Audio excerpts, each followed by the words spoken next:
So upon William's death in 1756, the younger John, who's our main character here, he took the title himself as 4th Earl of Dunmore.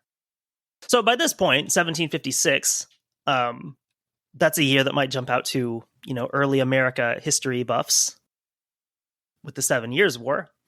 So by this point, John already had held a commission in the 3rd Regiment of Foot Guards, the Scots Guards, for some time, and he had seen action in the 7 Years' War in the form of raids on the French coast, which the British government hoped to use to distract French forces away from their continental allies, people like Frederick the Great in Prussia.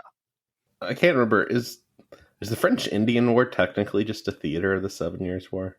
Yeah, I mean, the war that Americans would refer to as the French and Indian War is just one theater of this, what is sometimes called the First World War, the 7 Years' War, because you have action happening in the Caribbean, in, the Canadas, you have action in Europe, you have, big set piece battles going on in Europe. You have stuff happening in India. So you have stuff all over the place where the British and French are butting heads, plus, of course, all of their allies. I wasn't able to find which specific actions Dunmore would have taken part in. But these raids, these are kind of a lesser known part of the 7 Years' War. They're not hugely impactful. 2 of the most documented of these are the raids on Rochefort and Saint-Malo. Fred Anderson summarizes them as follows in his book, Crucible of War, on the 7 Years' War. To this point, Pitt had preferred to make descents, amphibious raids on the coast of France.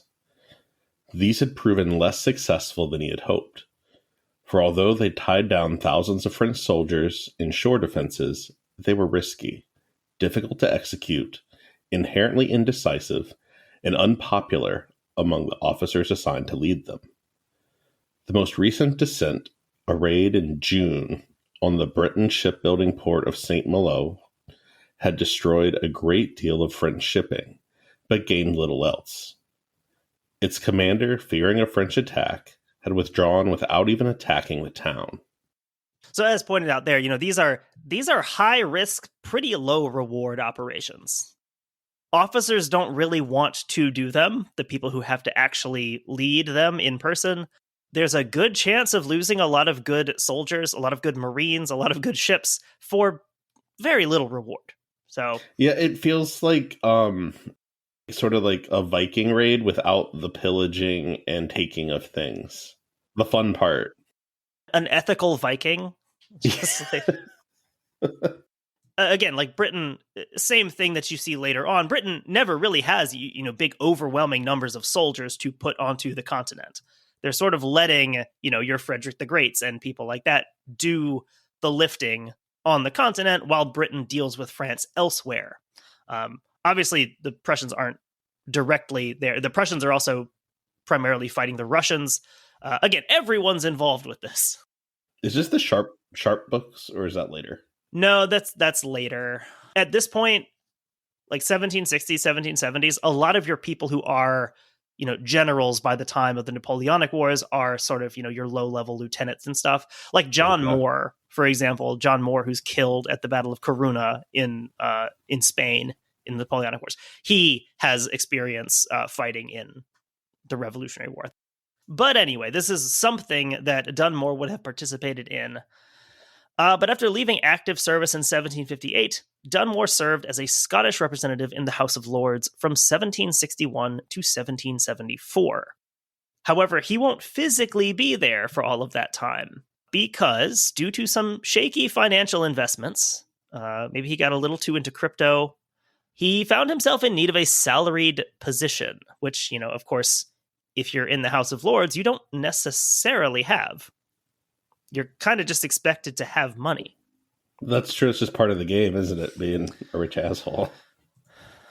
So this results in him being named governor of New York in 1770.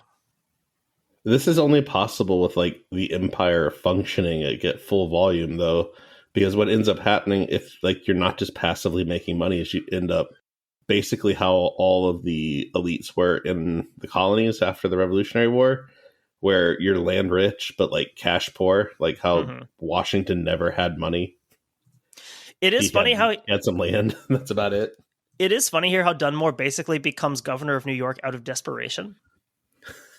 It's It's like I it feels like what Cuomo's trying to do in New York as mayor. It's like, man, I really got to find a job. I wonder if New York's hiring. And of course, being a governor of a colony at this point is becoming an increasingly shit job. Yeah, I can imagine the natives are getting restless. Well, the new natives, the non-indigenous natives.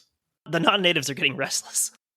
So almost immediately on arriving in New York in 1770, he starts clashing with his lieutenant governor, who had been the previous acting governor, Cadwallader Colden. That's kind of funny that like your boss shows up and then you get to be his little helper. It's a bit like, too. I mean, it's like, bringing in a new quarterback.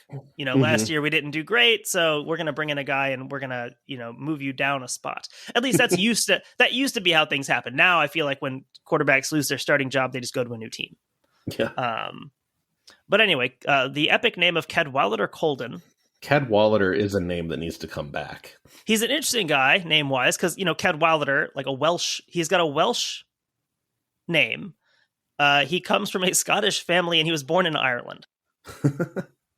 Colden's a minor character here, but if this were about the Erie Canal, he would be a larger figure. He actually formulated, I don't know if they were the first plans, but he's one of the first to actually plan this out, a connection of the Hudson to the Great Lakes. Okay. This is in a book that he published in 1727 while Surveyor General of New York. So this is like 100 years before the actual canal happens. I was going to say it's so weird to think in a way that like in 1727 someone's like, hey, we could do this. The following year, Dunmore was, scare quotes, promoted to governor of Virginia over his objections.